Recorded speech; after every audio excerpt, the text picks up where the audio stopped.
నమస్తే తేజ్ న్యూస్కి స్వాగతం. ఫ్యూచర్ సిటీ భవనానికి సీఎం రేవంత్ శంకుస్థాపన.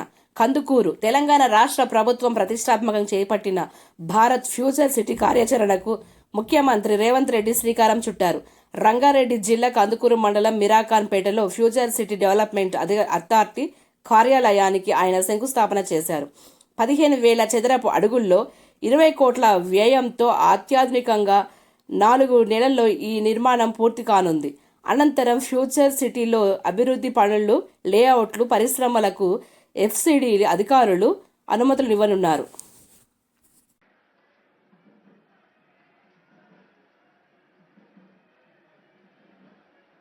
శంకుస్థాపన మహోత్సవాన్ని వారి సువర్ణ హస్తాలతో చేసిన ముఖ్యమంత్రి గారికి మీ అభినందనలు అందించండి. గట్టిగా చప్పట్లు కొట్టి